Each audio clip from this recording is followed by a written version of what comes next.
Hello guys, good morning. Welcome to study solo. तो आज है 7 दिसंबर और आज के करंट अफेयर्स को हम देखने जा रहे हैं। तो पहला क्वेश्चन लेते हैं। Joe Biden picks dash as surgeon general.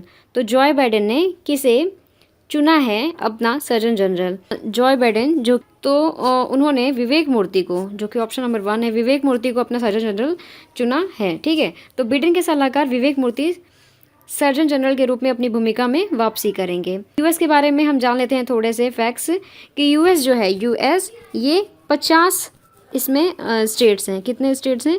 50 राज्य हैं, 50 राज्य हैं का एक देश है जो उत्तरी अमेरिका के एक विशाल स्वाद को कवर करता है, जिसमें उत्तर पश्चिम में अलास्का और प्रशांत महासागर में देश की उपस्थिति का विस्तार है। राष्ट्रपति फिलहाल हैं डोनाल्ड ट्रंप। अगर इसमें स्टेट्स के नाम पूछ ले जाए तो इसमें कैलिफोर्निया आता है, टेक्सास है, फ्लोरिडा है, हवाई, अलास्का, न्यू जर्सी आप याद रख सकते हैं। तो moving on the next question. Dash gives 10 new conservation reserves and 1 century. तो कंजर्वेशन रिजर्व और सेंचुरी मतलब अभ्यारण्य।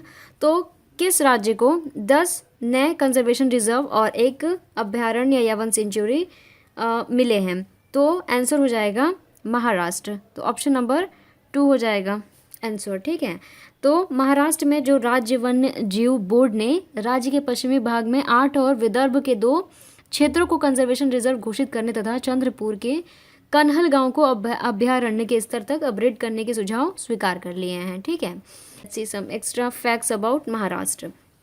तो जो महाराष्ट्र है वो सेकेंड मोस्ट पॉपुलर स्टेट है और जो यहाँ के गवर्नर हैं भगत सिंह कोश्यारी हैं। कैपिटल मुंबई है। पॉपुलेशन 2012 के आंकड़ों को देखा जाए तो 11.42 करोड़ है और जो सीएम है इस समय उद्धव ठाकरे हैं। तो महाराष्ट्र भारत के पश्चिमी प्रायद्वीप क्षेत्र में एक राज्य है जो दक्कन के पहाड़ के एक बड़े हिस्से पर काबिज है। ठीक है, तो moving on the next question. Dash to lay foundation stone of new proposed parliament building in new Delhi on December 10। जो नेक्स्ट क्वेश्चन है, dash to lay foundation stone of new proposed parliament building in new Delhi on December 10। तो कौन करने जा रहा है 10 दिसंबर को नई दिल्ली में प्रस्तावित जो नए संसद भवन का शिलान्यास कौन करने जा रहा है? तो इसका आंसर हो जाएगा पीएम मोदी। तो आपको पता होगा कि प्रधानमंत्री नरेंद्र मोदी 10 दिसंबर को नई दिल्ली में नए प्रस्तावित संसद भवन का शिलान्यास करेंगे। ठीक है, तो लोकसभा अध्यक्ष कौन है आपको कमेंट बॉक्स में बताना है। तो लोकसभा अध्यक्ष जो हैं मैं बता देती हूँ, फिलहाल ओम बिरला हैं। ओम बिरला ने कहा है कि नए भवन का निर्माण अगले 100 साल की ज़रूरत को ध्यान में रखकर किया जा रहा है। उन्होंने कहा कि नए संसद भवन का निर्माण 971 करोड़ रुपये, कितने 971 करोड़ रुपये की लागत से किया जा रहा है। 971 ध्यान में रखिए, जिसमें मौजूदा संसद भवन की तुलना में अधिक समिति कक्ष और राजनीतिक दलों के कार्यालय होंगे। ठीक है, उन्होंने ये भी कहा कि पुराने संसद भवन से 17,000 वर्ग मीटर बड़ा होगा। कितना? 17,000 वर्ग मीटर बड़ा होगा ये वाला संसद भवन। श्री बिरला ने कहा कि जब देश 2022 में अपना 75वां स्वतंत्रता दिवस मनाएगा तो राज्यसभा और लोकसभा की बैठकें नए संसद भवन में आयोजित की जाएंगी। तो भारत की संसद के बारे में हम थोड़े फैक्ट्स जान लेते हैं। तो ये है पार्लियामेंट ऑफ इंडिया। तो ये जो भारत की संसद है भारतीय गणराज्य का सर्वोच्च विधायी निकाय है। यह एक द्विसदनीय यानी बाईकैमरल विधायिका है जो भारत के राष्ट्रपति और 2 सदनों जो कि lower house and upper house जैसे कि राज्यसभा और लोकसभा से मिलकर बनी है। और अगर लोकसभा के नेता सदन को देखें तो नरेंद्र मोदी हैं और नेता सदन राज्यसभा के थावर चंद गहलोत हैं। तो इतनी बातें आप इस क्वेश्चन से याद रखें। बढ़ते हैं आगे क्वेश्चन पे। तो गाइस अगला क्वेश्चन है, dash to virtually inaugurate Agra metro rail project on December 7। तो कौन करने जा रहा है? प्रधानमंत्री पीएम मोदी इनॉग्रेट करेंगे 7 दिसंबर को आगरा मेट्रो रेल परियोजना का आभासी माध्यम से उद्घाटन करेंगे। तो Uttar Pradesh metro rail corporation ने आगरा मेट्रो के 2 कॉरिडोर को पूरा करने के लिए 5 साल की समय सीमा तय की है, जो सभी प्रमुख पर्यटन स्थलों को जोड़ेगी, जिसमें ताज को देखने के लिए दुनिया भर से आने वाले पर्यटकों को ग्रीन ट्रांसपोर्ट का नया अनुभव मिलेगा। ठीक है, उन्होंने यह भी कहा कि पहली बार हेरिटेज इम्पैक्ट का आकलन काम शुरू करने के लिए यूनेस्को के दिशा निर्देशों के अनुसार IIT मद्रास और आर्कियोलॉजिकल सर्वे ऑफ इंडिया की मदद से किया गया। तो यहाँ पे बात आई है यूनेस्को। तो यूनेस्को को कहते हैं संयुक्त राष्ट्र शैक्षिक, वैज्ञानिक और सांस्कृतिक संगठन। जो कि यूनेस्को जो है, यूनेस्को संयुक्त राष्ट्र की एक विशेष एजेंसी है जिसका उद्देश्य शिक्षा, विज्ञान और संस्कृति में अंतर्राष्ट्रीय सहयोग के माध्यम से विश्व शांति और सुरक्षा को बढ़ावा देना है। इसका मुख्यालय देखें तो यूनेस्को का पेरिस में है। इसके जो मेन चीफ हैं, प्रमुख हैं ऑड्रे आजोले, और स्थापित कब किया गया? 16 नवंबर 1945। मुख्यालय कहाँ है? पेरिस, और प्रमुख है ऑड्रे आजोले। स्थापित 16 नवंबर 1945 को किया गया। तो आगे बढ़ते हैं गाइस।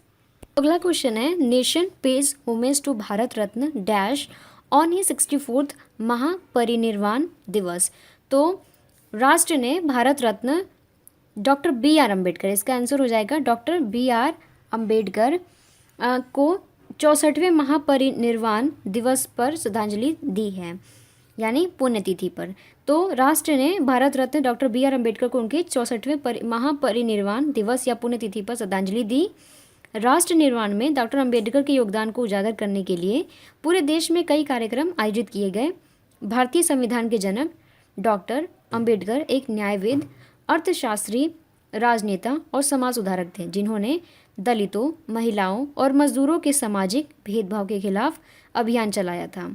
बाबा साहब को 1990 में मरणोपरांत क्या मिला था? भारत रत्न से सम्मानित किया गया था। और इस साल गृह मंत्री अमित शाह ने डॉक्टर बाबा साहब अम्बेडकर के महापरिनिर्वाण यानी कि पुण्यतिथि दिवस पर उन्हें श्रद्धांजलि दी है। ठीक है, तो यहाँ पे नाम आया है गृह मंत्रालय। तो गृह मंत्री अभी समय हमारे कौन है? अमित शाह। तो इसका मुख्यालय कहाँ है? नई दिल्ली। स्थापित कब हुआ था? 15 अगस्त 1947 को गृह मंत्रालय स्थापित किया गया था, और इस समय अमित शाह इसके मंत्री हैं, गृह मंत्री हैं। ठीक है, तो आगे बढ़ते हैं। तो अगला क्वेश्चन है, union minister dash launches first CNG dispensing unit. हमारे केंद्रीय मंत्री जिन्होंने लॉन्च किया है पहली मोबाइल सीएनजी डिस्पेंसिंग यूनिट का शुभारंभ किया है, वो कौन है? तो वो है ऑप्शन नंबर 1 धर्मेंद्र प्रधान। तो धर्मेंद्र प्रधान कौन है? पहली बात तो धर्मेंद्र प्रधान जो इस समय है पेट्रोलियम एवं प्राकृतिक गैस मंत्री हैं। कौन है? धर्मेंद्र प्रधान पेट्रोलियम एवं प्राकृतिक गैस मंत्री हैं। तो देश में पहली बार मोबाइल सीएनजी मतलब compress natural gas dispensing unit शुरू की जा रही है। तो यह इकाई उन क्षेत्रों की आवश्यकताओं को पूरा करने के लिए ध्यान केंद्रित करेगा जहां सीएनजी पंप स्थापित नहीं किए गए हैं, तो वहां पे यूनिट लगाए जाएंगे। तो इकाई का शुभारंभ कौन कर रहा है? पेट्रोलियम एवं प्राकृतिक गैस मंत्री धर्मेंद्र प्रधान कर रहे हैं। तो मोबाइल ईंधन भरने वाली इकाई का संचालन पुणे में महानगर गैस लिमिटेड द्वारा किया जाएगा। तो ये जो कार्यक्रम है, तो श्री प्रधान ने वीडियो कॉन्फ्रेंस के माध्यम से MNGL के 5 स्टेशनों का उद्घाटन किया है। ठीक है, तो नाम आया है पेट्रोलियम और प्राकृतिक गैस मंत्रालय। एक क्वेश्चन पूछा जाएगा जो कि आपको कमेंट बॉक्स में उसका आंसर देना है, तो ध्यान से आप देखते चलें। तो इसमें आया है नाम पेट्रोलियम और प्राकृतिक गैस मंत्रालय का, जो भारत सरकार का एक मंत्रालय है। इसका काम क्या होता है? तो ये भारत में पेट्रोलियम, प्राकृतिक गैस, पेट्रोलियम उत्पादों और तरलीकृत प्राकृतिक गैस के उत्पादन, शोधन, वितरण, आयात, निर्यात और संरक्षण के लिए जिम्मेदार है। ठीक है, इसका मुख्यालय कहाँ है? शास्त्री भवन नई दिल्ली में है। कार्यालय प्रभारी इस समय धर्मेंद्र प्रधान है। धर्मेंद्र प्रधान का नाम याद रखना है। कौन है ये?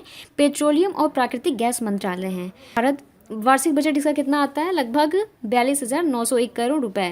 क्वेश्चन है, dash releases postal stamp in honour of late prime minister of India I.K. Gujral. तो किसने रिलीज़ किया है? भारत के दिवंगत प्रधानमंत्री जो कि I.K. गुजराल के सम्मान में डाक टिकट जारी किया गया है। तो किसने किया है? ये किया है हमारे उपराष्ट्रपति वेंकैया नायडू ने। तो उपराष्ट्रपति जो वेंकैया नायडू हैं, ये दिवंगत प्रधानमंत्री I.K. गुजराल के सम्मान में उनकी कौन सी जयंती के अवसर पर ये किया गया है? 101वीं जयंती के अवसर पर एक डाक स्मारक टिकट का विमोचन किया गया। ठीक है, तो ये इसका प्रस्ताव दिया था जो कि राष्ट्रीय अल्पसंख्यक आयोग के पूर्व अध्यक्ष तरलोचन सिंह ने दिया था। किसने दिया था? अगर ये क्वेश्चन आ जाता है कि तरलोचन सिंह जो कि राष्ट्रीय अल्पसंख्यक आयोग के पूर्व अध्यक्ष हैं, पूर्व अध्यक्ष, उन्होंने प्रधानमंत्री नरेंद्र मोदी को पत्र लिखकर गुजराल पर स्मारक डाक टिकट जारी करने का प्रस्ताव दिया था। तो उन्होंने केंद्र सरकार के इस कदम पर आभार जताया है। ठीक है, तो राष्ट्रीय अल्पसंख्यक का नाम आया है अल्पसंख्यक आयोग का। तो जो केंद्र सरकार ने राष्ट्रीय अल्पसंख्यक आयोग अधिनियम 1992 के तहत राष्ट्रीय अल्पसंख्यक आयोग NCM की स्थापना की थी। अध्यक्ष हसन रिजवी। तो क्वेश्चन है, dash releases postal stamp in honour of late prime minister of India I K Gujral. तो किसने रिलीज़ किया है? तो ये रिलीज़ किया है वेंकैया नायडू ने। तो उपराष्ट्रपति वेंकैया नायडू ने भारत के दिवंगत प्रधानमंत्री आई के गुजराल के सम्मान में उनकी 101वीं जयंती के अवसर पर एक डाक स्मारक का विमोचन किया है। ठीक है, तो इसका प्रस्ताव किसने दिया था? इसका प्रस्ताव दिया था तरलोचन सिंह ने। तरलोचन सिंह कौन है? अब तो राष्ट्रीय अल्पसंख्यक आयोग के पूर्व अध्यक्ष रह चुके हैं तरलोचन सिंह। इन्होंने नरेंद्र मोदी को इसके लिए पत्र लिखकर कि गुजराल पर स्मारक टिकट जारी करने का प्रस्ताव दिया था। ठीक है, तो नाम आया है राष्ट्रीय अल्पसंख्यक आयोग। तो इस समय अध्यक्ष कौन है? हसन रिजवी। पूर्व अध्यक्ष कौन थे? तरलोचन सिंह। अभी इस समय अध्यक्ष हैं Hasan Rizvi.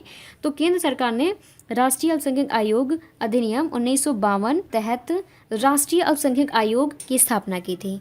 So guys moving on. तो आज का क्वेश्चन ऑफ द डे है question minister for petroleum and natural gas. मैंने अभी इसी वीडियो में बीच में बताया है, तो आप अगर ध्यान से नहीं सुने हैं तो एक बार फिर से देख लीजिए गाइज। और इसका आंसर मुझे कमेंट में लिख के बताइए। ठीक है, और thank you. Like, share and subscribe to this channel. Support this new channel study solo. Have a great day. Thank you so much.